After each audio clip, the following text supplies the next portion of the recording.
I am speaking with, I'm Dan James from Silverorange. We're a web development company, and I'm the CEO. and Dan, you gave a great presentation about how to run your design business, and really it could be any business from physically anywhere. And where is your business located? We're located in Charlottetown, Prince Edward Island in Canada. It's on the east coast of Canada, kind of stuck out in the middle of the Atlantic Ocean. So you definitely are an authority on this subject. So explain how you were able to do this, because you have some, rock star clients like Mozilla with Firefox and Ning and Bebo and Digg. Explain how were you able to make those connections with those key people? It was mainly luck, like it is in most things, but we like to think we did good work. We were in the right place at the right time. We wrote a lot on web blogs early on and kind of got out there and met some key people that way, but really a lot of it was luck and good work.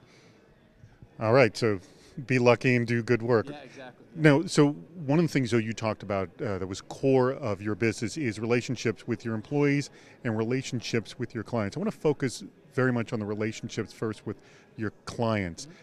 Explain sort of some of the core elements that are necessary, and pick two or three of the most significant ones. Sure. I think if you're dealing with clients, you need to be honest. You can pull over a fast one on a client once, but never twice. And really, you need to have that honest communication to build that trust with a client. Another thing that you need to do with a client is to really own up to your mistakes. We're not perfect.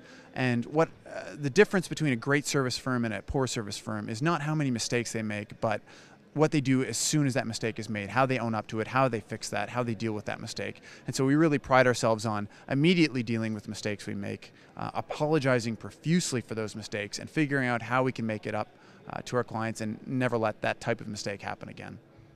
Excellent point. And with regards to the relationships among employees, just the fact that you're all friends is kind of a key thing. I mean, not only are you coworkers, but you're really good friends, yes? Yeah, 6 of us started the company in 1999, and all 6 of us are still involved in the company in some way, shape, or form. 5 of us work there day to day, and you can't work that long with a group of people without getting to know them and them becoming a part of who you are.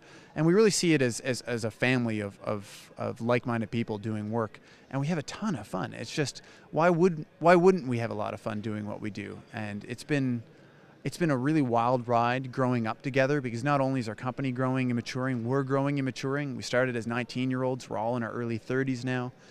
So it's been something that's been very interesting at times, very challenging at times, but very rewarding to develop a company and work with the same group of guys roughly for an entire, over a decade.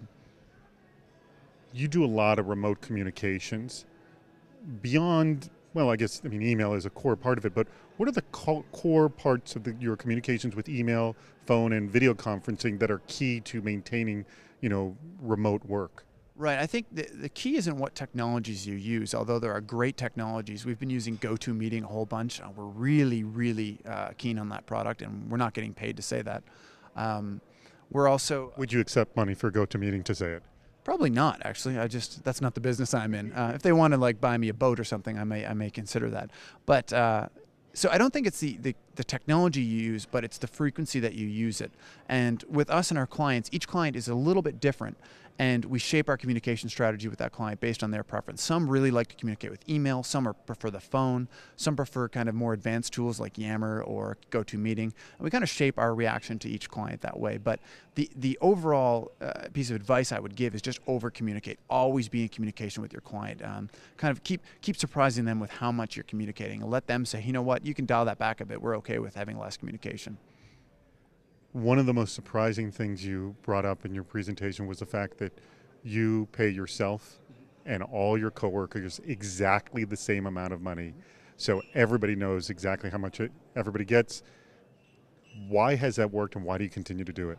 Well, it's worked because we don't know any other different model. It's always been a part of our company, because 6 guys started it, and we've all kind of just kept that going. It's eliminated a lot of the stress and the competition that happen in a workplace. We see it as more of a company that we all build together, and we rise and we fall together, and we've risen and we've fallen together. And there's really something amazing about that. Many years ago, probably in 2005, 2006, I think it was, maybe before that, we had a really rough patch in our company. And I had our 3 employees at the time walked in my office door without talking to anyone else and said, cut my salary, I'll take a hit with everyone else. And when you see yourself as a group and not as individuals, it's a really powerful thing, especially in an agency where 80% of our costs are salary related. We can really withstand any economic storm by rising and falling our salaries. So, excellent. Hey, thanks so much for your time. not a problem. My pleasure entirely.